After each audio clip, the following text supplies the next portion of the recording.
जय हिंद। मैं लक्ष्मण नहीं बल्कि एसबीसी सा। कुछ बातें कुछ ऐसी होती हैं जिसे ना जाने भी जान बैठते हैं।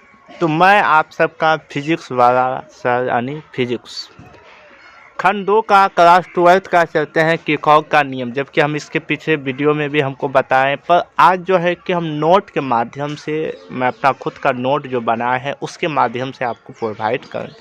तो आशा करता हूं कि आप जल्द से जल्द मेरे भाई लाइक और साथ सब्सक्राइब करने के लिए जो नए दोस्त मिल रहे हैं। तो दोस्ती ने जो हमें विद्यार्थी है किरचॉफ कहता है किसी भी साधारण परिपथ में विद्युत धारा तथा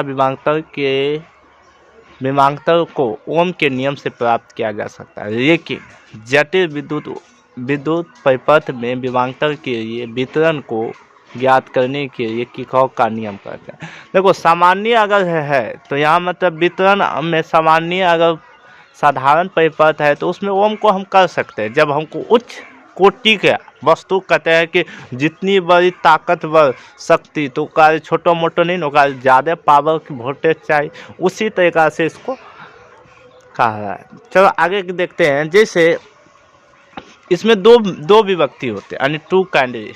तो पहला होती है कि किसी भी चालक में किसी भी बिंदु पर मिलने वाले धाराओं में वियोजक का मान हमेशा शून्य होता है। जैसे इसमें 5 टर्मिनल होते हैं और आने वाले जो धाराएं का मान और जाने वाले धाराएं, आने वाले धाराओं का योगफल का योग शून्य होता है। जैसे वन धारा 1 मतलब 5 को धारा रखे तो 5 में 1 और 5 यानी 1 + 2 + 5 मान के ए और 4 क्या है, धारा है। सभी धारा का योगफल क्या होती है, बराबर होती है। और दूसरा कहता है कि कहो के किसी भी बंद परिपथ में प्रभावित होने वाली धाराओं का गुणनफल का योगफल क्या होती है, क्या होते हैं, योगफल परिपथ में कुल विद्युत वाहक बल के क्या होती है, बराबर होती है। जैसे विद्युत वाहक बल के R1 R2 R+3, तो इस तरीके से टर्मिनल घुसता है 3 टाइप का। तो तीनों टाइप में सबसे पहले जो होता है 3 टाइप का जो होता है जो 1, और ये जो R3 है R रेजिस्टेंस, ये जो तीसरा वाई वर्ड वो क्या होते हैं, हमेशा माइनस की ओर। आगे की ओर चलते हैं। आज चलते हैं हीटोन ब्रिज।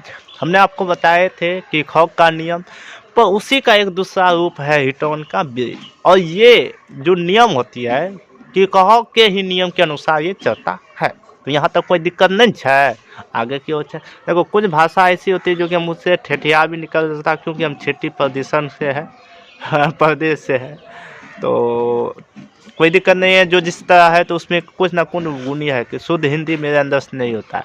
तो हीटोन ब्रिज कहता है कि इसमें 4 रेजिस्टेंस होते हैं, यानी एक अंगमा काटे के 4 प्रतिरोध में एक चतुर्भुज में एक जोड़ दिया जाता है। तो एक स्तर सम्मुख बिंदुओं के जोड़ने के बीच के बिंदुओं में एक छोटा सा सेल लगा दिया जाता है। तो इसकी प्रबंधन को हीटोन का ब्रिज कहते हैं। अब देखो इसकी किस तरीके से मंथन किया जाता है। पहले तो हम आ जाते हैं कोनमा में। तो यहाँ देखो 4 ब्रिज करने छे ना, तो चारों ब्रिज में यहाँ से एक धारा I और R1 धारा A और B और A+D यानी 4 खुटबा धारा बने के। तो चारों खुटबा में I धारा होते, जैसे माना कि S का 4 का प्रतिरोध का चतुर्भुज ABC का सम्मुख भवन के रूप में जुड़े हैं। तो किरचॉफ का प्रथम नियम में क्या कहता है, तो किरचॉफ का प्रथम कहता है कि हम कोई भी मान देवा तो का योगफल के शून्य होते या तो बराबर होते। यहाँ तक कुछ समझे में कोई दिक्कतें नहीं है। तो यहाँ समझ गया। अब यहाँ देखो, यहाँ कैसे किरचॉफ के प्रथम नियम तो I1 log I2 log का मतलब हमेशा मान हम की करने ये शून्य होता है। तो L1 और A2 समीकरण A को D पर जब रखते हैं तो L1 और A2 का मान भी शून्य होता है, AL A4। तो खंड A और एक भाग में देने A1 A4 इस रूप में होता है। तो किरचॉफ के दूसरे नियम क्या कहता है, थोड़ा ध्यान से इसको समझना होगा। तो अभी सब जितने भी जुड़े हुए हैं कृपया करके नहीं, थोड़ा कष्ट नहीं करी के घंटा जरूर दबाना और उसको घंटा को ऑन करना, ताकि उससे पहले में आपको सपोर्टिंग में आ जाए। तो किकॉक के द्वारा जो दूसरे नियम जो है ABCD I1 IP IG R1 बराबर 0 होता है। क्या होता है? 0। जिसमें IP AG का A3 बराबर 0 होता है, तो IG का मान का AG I1 I3 के होता है। तो बन जारक में BCD तो A I2 Q plus GO plus I4 plus 0 IQ plus I4 plus 0 तो I4 LG तो LG और ओम का नियम तो PQRS। तो इसका जो मान होता है इसको इधर कर देते इसको उधर, तो इसका मान क्या होगा? इसका मान क्या समीकरण 2 में ये होगा, यानी R बटे S बटे P बटे S। तो ये दूसरा नियम है। तो ये भी थोड़ा ध्यान रख। आए हाय कैसे हैं अब हाँ चलो हम आते हैं कोनमा में। हमने आपको बताए थे क्या? न बताने तो थे लेकिन आप समझे भी नहीं थे, आज समझते हैं। AC डायमोनो जनित यानी डायमंड आप देखे हैं? जी हाँ, आप सब देखने हम कोई इंजन जो चलबे है और इंजन में धुक धुक करे फट करे में हो जाए एक मोटर लगे हो जाए छे। तो वो मोटर के जहने हो गए थे तो वो क्या करे थे? विद्युत धारा AC करंट और वो में की हुए छे? हट हुए छे। की हुए छे? हट। तो हट केकरा कहे छे वो भी तनिटा थोड़ा समझी जाए छियो, ठीक है? देखा यहाँ थोड़ा ध्यान से देख, यहाँ से देख, यहाँ एक तार, यहाँ एक तार, यहाँ से एक फ्रिक्वेंसी जब भी AC करंट चलता है तो ये ऊपर नीचे ऐसे इस तरीका से ऐसे देके जेता है। तो AC करंट में पकड़े कहे छे AC करंट। और DC जब भी जेते तो सीधा जेते। और AC से DC कन्वर्ट करे में एक रेक्टिफायर का प्रयोग करे, जैसे जका R समझी जाए। तो रेक्टिफायर से की करे छी? जो टेढ़ा मेरा धारा को सीधा क्या दे छी, समझे? हाँ, नहीं कि टेढ़ा रोक के सीधा करे हमारा आवे छे, उसी तरीका से। देखो कुछ प्रॉब्लम तो होगी मेरे दोस्त, क्योंकि होना तो तय ही है। आप कोई भी चीज़ का अगर काम करते हैं तो उसमें समस्या आना ही है। जब तक सांसें हैं तो कुछ उम्मीदें बाकी हैं। तो परावर्तित धारा और डायमंड जनित क्या है? डायमंड एक ऐसा यंत्र है जो कि यांत्रिक ऊर्जा को विद्युत ऊर्जा में परिवर्तन को ही हम डायमंड कहते हैं। तो आज ये सब तो कोई वैल्यू नहीं करता है, मुझे पता नहीं है, पर भी हम ये कहते हैं, ये हम आप लोगों के लिए तो कर रहे हैं, साथ साथ हम अपने के सीखने के लिए कर रहे हैं कि ताकि हमको भी ये एहसास हो कि हम इस चीज़ को हम छोड़े नहीं हैं, हम इसको पकड़े हुए हैं। तो सिद्धांत कहता है जब किसी कुंडली जो चुंबक के क्षेत्र में इस प्रकार घुमाया जाता है कि कुंडली के चुंबकीय फ्लक्स अथवा कुंडली में गुजरने वाले चुंबक के रेखाओं की संख्या बदलती रहती है, और तो कुंडली का परिपथ परावर्तित धारा प्रभावित होने लगती है। उसे ही क्या कहते हैं? विद्युत वाहक बल। तो विद्युत वाहक बल क्या होता है? बैंड साइन थीटा ओमेगा होता है, बैंड साइन थीटा ओमेगा। और आपका तो साइंस के कुछ चमत्कार आपको बता दें। 2026 में फरवरी में, यानी मार्च, बुझिए ना आप, मार्च में हम साइंस की तरह तरह के चमत्कार आपको दिखाएंगे हमारे सबसे स्पेशल चैनल, जहाँ की स्मार्ट ब्रेन क्लास में, जहाँ के आपको साइंस यानी फिजिक्स के जो लॉजिकल जो बताएंगे उस सब में आपको देखना है किस तरीका से व्यक्ति को बहुत सारे ऐसे जादू है जो कि आपको सिखाना भी और खुद भी सीखना है। आप देखो, हमने बताया कि चुंबक के 3 प्रकार होते हैं। तो यहाँ एक टर्मिनल इस तरीका से लगाया जाता है। कोई भी मोटर चलाने के लिए 2 चीज़ें होना चाहिए। एक होता है मैग्नेट, और मैग्नेट को चलाने के लिए एक हमको पत्थरवा चाहिए, और पत्थरवा को चलाते एक चाहिए हमको सर्किट लोहा बड़ा। तो ये लोहा बड़ा, और उसको चलाने के लिए 2 गो बोस होनी चाहिए। तो आइए उसी के बारे में थोड़ा डिटेल से समझते हैं, ठीक है? तो ये एक प्रकार से समझ लो, ये जो प्रयोग होता है इसको आर्मेचर भी कहा जाता है, ठीक है? तो जो जिसमें तार रखता है उसमें आर्मेचर जो यहाँ से वहाँ लगाता है उसको सॉफ्ट या बूस्ट कहते हैं।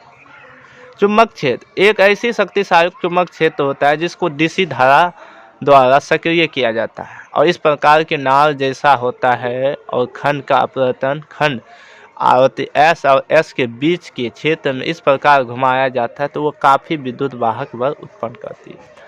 देखो आप देखे होंगे कि 12 वोल्ट की बैटरी वाला एगो आवे छे ना, तो अगर आप जैसे दै छियै तो वो की करे छै गिन गिन कर लागे छै। तो कुछ मतलब दो प्रकार के होय छै, एक डीसी एगो एसी आर्मेचर। ठीक है, आर्मेचर यह तांबे के तार के कुंडली में ABCD के तरह से एक नरम लोहे में बेलनाकार क्लॉड के साथ विशेष रूप से लपेटा जाता है ताकि इससे अधिक विद्युत धारा क्या हो जाए, प्रभावित हो सके। तो देखे हम कि आर्मेचर में जब खोले हमें तोरा रियलिटियो में देखेबो, जखनी हम दुकान में खोलबे तखनी हम आपको भी देखेबे कि किस तरह से आर्मेचर होता है, कि आर्मेचर का फोन किस तरीका से ऐसे FBC क्लास रेगुलर वहाँ चल सकता है। तो उसका भी हम इंतजाम जल्दी कर रहे हैं, आप सबकी सपोर्ट और मेरी कामयाब।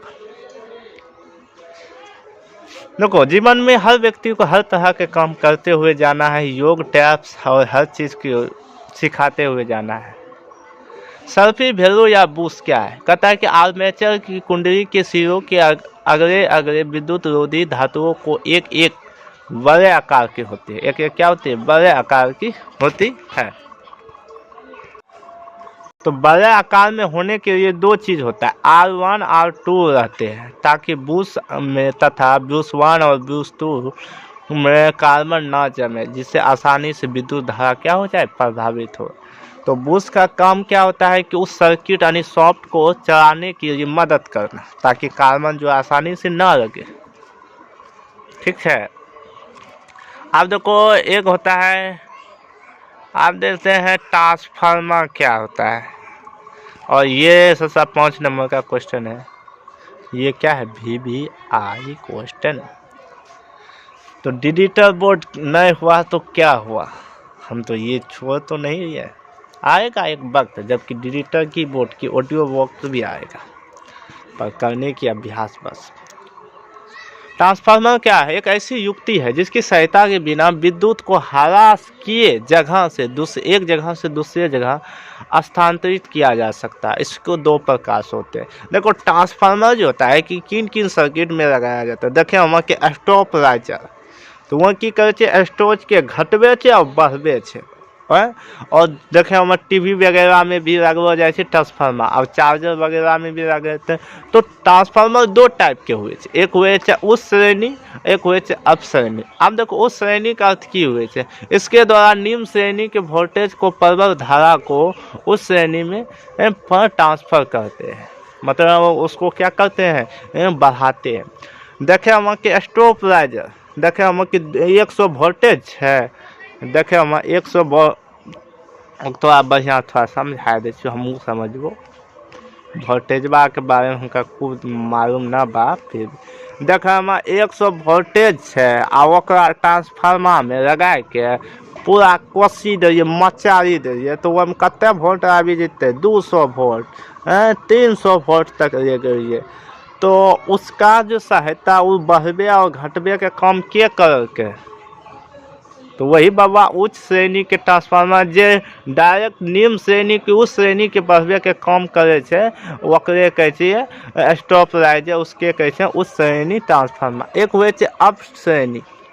अब देखो अप श्रेणी के ट्रांसफार्मर कहाँ लगेलो जाए छे, आप जाने होगा कि एम्पलीफायर में 12012 के आवे छे एक ट्रांसफार्मर, ये हम की करे छे 220 वोल्टेज गुजरो जाए छे, अब 12012 यानी 12 वोल्ट के चीज बनेलो जाए छे।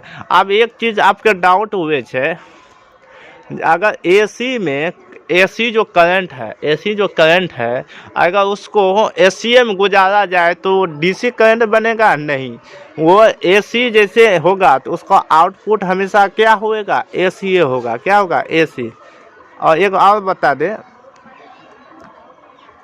एसी जो करंट है और उसको एसी में ही एसी ही करंट वो देगा। 12 वोल्ट अगर 224 वोल्ट की दिए 224 वोल्ट एसी करंट प्रभावित करे अब 12 वोल्ट निकल रहा है तो वो में कि एसी निकलते हैं, डीसी कतई नहीं निकलते। तो डीसी निकलने के लिए हमने कहने ये है कि 5407 यहाँ 4007 के एक रेक्टिफायर लेवे और वकरा में गुजरबे तो वहाँ डीसी ओती टेढ़ा मेरा काम के सीधा क्या देते। समझ गए? हाँ, अब देख अब श्रेणी ट्रांसफार्मर की अब श्रेणी बैग लो। अब देखो तुम बनावटो थोड़ा देखिए रे की कहे छे। इस यंत्र को 3 मुख्य भागों में बांटा गया है। सबसे देखेंगे ट्रांसफार्मर एन और एस होते। पहला होता है पत्थरदार प्राथमिक और द्वितीयक। अब देखो बनावट किस तरीका से करता है। इस ट्रांसफार्मर को नरम लोहे की पट्टिका की आयताकार कोड से रहती है और पट्टिका के विरोध के भूगर्भ धाराओं के जिससे विद्युत धारा ऊर्जा का ह्रास कम हो जाता है और क्रोड की आसानी से के सामने भुजाओं की एक कुंडली के पी और एन से पट्टिकाओं में जिसमें द्वितीयक कुंडली फरों की संख्या एन और एस की प्राथमिक कुंडली के फरों की संख्या एन और पी होती है। तो तीनों कुंडली के अलग अलग भाव से विचार से श्रद्धा से समझेगा। अब यहाँ देखें तो कुंडली तक जाने के लिए क्या में की रहे थे। अब देखो कोई अधिक गुण होता है तो तथा इसके दूसरे क्रिया में वितरण होती है। थोड़ा यहाँ थोड़ा ध्यान से देखा है। क्रिया क्या होती है ये समझते हैं। जब किसी कुंडली पी कुंडली पर सिरे के बीच की एसी धारा प्रभावित होती है तो नरम लोहे के पत्थरदार से होकर एस कुंडली के विद्युत वाहक के हो जाता है और जिसकी प्राकृतिक प्रावर्ती धारा होती है। जैसे अर्थात पी होते वी एस और वी और एन एस हटे एन बी बटे आर के होते हैं। तो क्रियाशील के कुछ महत्वपूर्ण टॉपिक जो आपको बिहार बोर्ड दृष्टि में ऑब्जेक्टिव में पूछा जाता है। उस श्रेणी में क्या होता है कि एन एस और एन पी यानी एस एन बटे लेस देन एन पी। तो इसको जो है इस तरीका से आएगा तो लेस देन और इस तरीका से आएगा तो ग्रेटर देन। ठीक है। अब यहाँ देखो आता है और देखो S P greater than I S और एस पी तथा वी एस और वी पी होगा। अतः उप श्रेणी का जो होगा तो वी पी और ऐसे उसको छोड़। अब देखो फ्यूज के 2 महत्वपूर्ण बातें को हम समझते हैं। देखो फ्यूज में पहला चीज महत्वपूर्ण बात होता है कि तार की गणना कम होती है।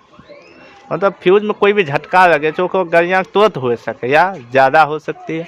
उस श्रेणी को निम्न श्रेणी में परिवर्तन करते हैं कि अल्फा किरण का उपयोग तथा क्रिस्टलों की ओर से उनके इलेक्ट्रॉनिक कक्षाओं की जानकारी मिलती है और चिकित्सक रोग के और जिज्ञासु के लिए एएम इंजीनियरों के क्षेत्र में इसका उपयोग विशेष महत्व है।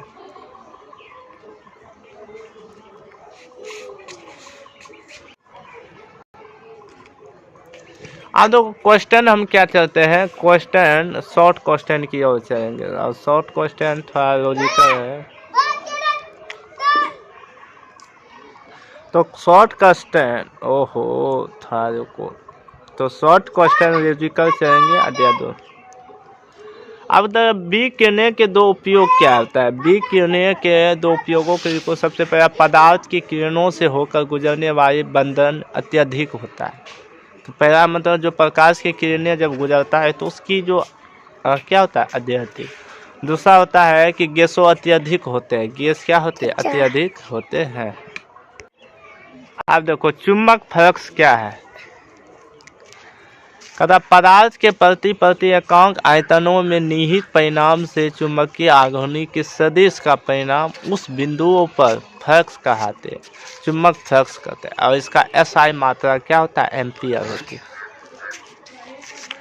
अब देखो क्यूंकरी टाप या क्यूंकरी बिंदु क्या कहते हैं। रो पदार्थ के चुंबकीय प्रतिबिंब की निहित निश्चित रूप से अचानक कम हो जाती है और उस पदार्थ के परिवर्तन में रो चुंबकीय अवस्था में धीरे धीरे अणुचुंबकीय में अवस्था में परिवर्तन हो जाता है, जिसकी निश्चित ताप के कुटी ताप या निश्चित ताप या कुटी ताप भी कहते हैं। मतलब ये हुए छे धीरे धीरे देखे हम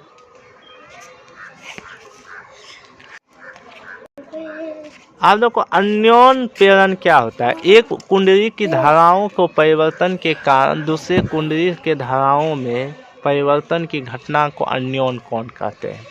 देखो भूवल धारा या खोखा धारा क्या कहते हैं। देखो जब किसी धारा को चुंबकीय क्षेत्र में प्रेरित धाराओं में उत्पन्न होती है तो चुंबकीय फ्लक्स की परिवर्तन अथवा टुकड़े की गति का विरोध करती है और यही धारा की चमत्कार होती है, जिसके धारा क्या कहते हैं, भंवर धारा या चुंबकीय धारा कहते हैं। आप देखो रेज का नियम क्या कहता है कि रेज में कहता है चुंबकीय प्रेरण के सभी अवस्था में किसी विद्युत परिपथ में प्रेरित दिशाओं में इस प्रकार होती है कि वह कारण विरोध करती है, जिसके कारण अस्थवा या स्वयं उत्पन्न होती है। ट्रांसफार्मर या तरंग क्षय क्या होती है।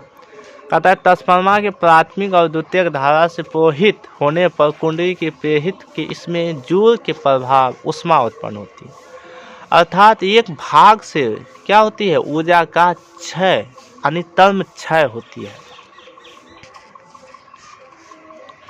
हाँ तो विभव मापी के भी दो प्रकार होती है।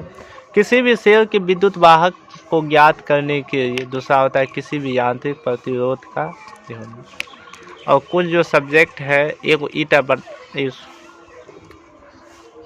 बियो-सावर्त का नियम क्या कहता है। बियो-सावर्त एक ऐसा फ्लक्स है जिसके साथ ऐसा यंत्र है जिसकी चुंबक में बी के क्षेत्र में गति ऊर्जा के दिया जाता है और जिससे बियो-सावर्त का नियम कहते हैं। और बियो में डी.एल के उत्पन्न चुंबकीय में किसी पी से उत्पन्न क्षेत्र की मान के बाद डी.बी होता है पर निर्भर करता है, जिसमें यहाँ से थीटा कोण आर बराबर होता है पी व क्यू होती है। आप देखो अवधि D B I plus D L plus D B sine theta और D L I square D बराबर alpha D L I T और डी एल स्क्वायर, जहाँ आर का कॉन्टेक्स्ट वैल्यू होता है। और इसका एस आई मात्रक होता है म्यू बटे 4। ये एक सदिश रूप में म्यू एल डी एल या बी 4 के रूप में काम करती है। साइक्लोट्रॉन क्या होता है। साइक्लोट्रॉन एक ऐसा संयंत्र है द्वारा प्रोटॉन न्यूट्रॉन आयन से उच्च करने के लिए कण बनावट। साइक्लोट्रॉन तांबे की प्लेट की आकृति उत्पन्न में दो पात्र होती है, जिसकी अंग्रेजी भाषा में डी से हम सूचित करते हैं और जिसे डिज भी कहते हैं। उच्चारण की आवृत्ति के कारण दोलनी त्रिक बीज के उत्तम विभवांतर से उत्पन्न होती है, जिसको साइक्लोम अभिकेंद्र बराबर E M square I A P कहते हैं। तो ए पी बराबर ए बी स्क्वायर वोल्ट बराबर ए बी बस एम, तो 2 पाई एम बराबर टी बटे टी होता है। तो पी बी आर बराबर एम, तो टी बराबर 2 पाई यू और बी की आकृति एफ होता है, तो यू बराबर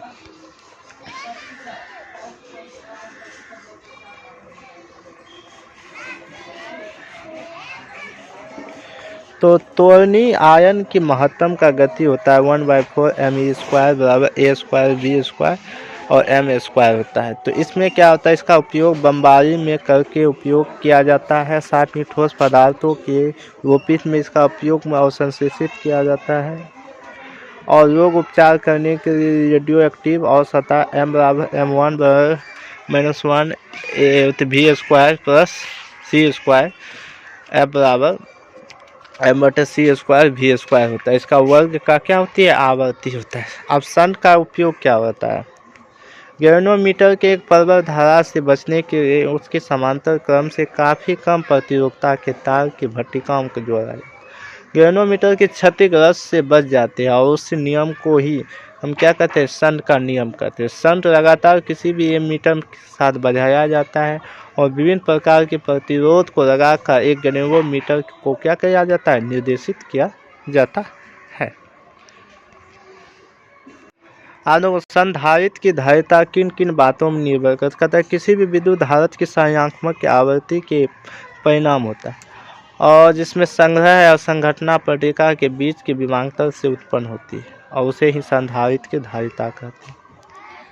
अब देखो C बराबर Q/V, संधारिता की मात्रा C/V1 और F क्या होते हैं, फ्राइडे वाट ही कौन धारा। यदि किसी धारा का परावर्तित धाराओं में परावर्तित होने वाली कोई भी शक्ति के बजाय परिपथ की किसी भी धाराओं को वाट ही की धारा कहते, तभी यह संभव होता है जब शक्तिशाली गुणांक का मान शून्य हो, अर्थात cos थीटा बराबर हीमान थीटा बराबर cos। तो cos थीटा बराबर वो होते 2π। प्रतिचुंबकीय रोह के प्रभावित करने के पदार्थ की ठोस की अवस्था में पाए जाने वाले जैसे विषामत, चांदी, तांबा, सोना और जल, हाइड्रोजन और भी इत्यादि चीज़ें हैं।